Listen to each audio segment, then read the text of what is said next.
My girlfriend spat on my face when I proposed to her in front of my entire family on Christmas, saying, "Ew, this ring is small and pathetic just like you." So I dumped her on the spot. Now she's begging me to come back. I proposed to Aurora on Christmas Eve in front of my entire family. We'd been together 3 years. I'd paid for everything: rent, utilities, groceries, her car insurance, every dinner out. She worked part-time, making $15 an hour, but her paycheck disappeared on clothes and nails. I spent 2 months planning the proposal, picked out what I thought was perfect. Good cut, good clarity. $8,200 after taxes, 2 months salary. My family was hosting Christmas Eve dinner. Everyone gathered in the living room after we ate. I got down on one knee, hands shaking. "Aurora, I love you. Will you marry me?" The room went silent, phones out, ready to capture the moment. Aurora looked at the ring, her face twisted into disgust. "Are you serious right now? It's small." My friend Ashley got way bigger. "You're offering me this like I'm supposed to be grateful?" Then she leaned forward and spat in my face. "That's what I think of your cheap, pathetic ring." Nobody moved. Mom gasped. I stood there with spit running down my cheek, still holding that box. I wiped my face. "We're done. Pack your stuff and get out. You can't just—" I literally just did. "Get out." She looked around for support. Nobody moved. "Fine. You want the truth? I'm still in love with Oliver, my ex. He's 10 times the man you'll ever be. I've been seeing him for months. But this," she gestured at the ring, "this is pathetic. You're pathetic." At the door, she turned. "Oliver would have gotten me the ring I actually deserved. The day after Christmas, I gave her until noon to get her stuff. At 12:30, I started throwing everything out my second-floor window. Clothes, shoes, purses, landing in slush puddles. She showed up with Oliver 30 minutes later. Gym rat, tight shirt, chest puffed. "You got a problem, bro?" "Just cleaning out trash." He stepped closer.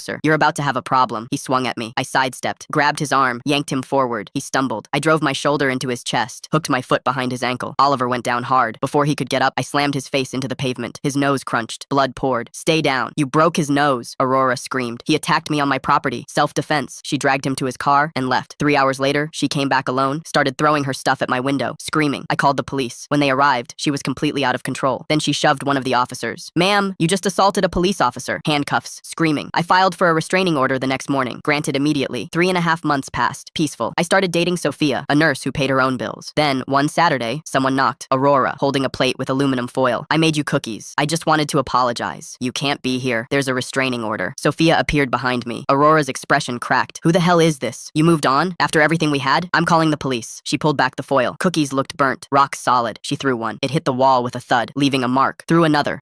They weren't breaking, solid as rocks. 911, what's your emergency? My ex is violating a restraining order and throwing things. Aurora lunged at Sofia. I grabbed her arm. She clawed at me, trying to push past. "Get away from him. He's mine." Officers arrived. One picked up a cookie, squeezed it. "What's in these?" "Concrete." "They're cookies. These are weapons. I could knock someone out with one of these." Arrested for violating the restraining order, attempted assault, and criminal mischief. 6 months later, the DA called. Aurora took a plea. 45 days in jail, 18 months probation, anger management, $1,240 restitution. Restraining order extended 5 years. Sofia and I are still together.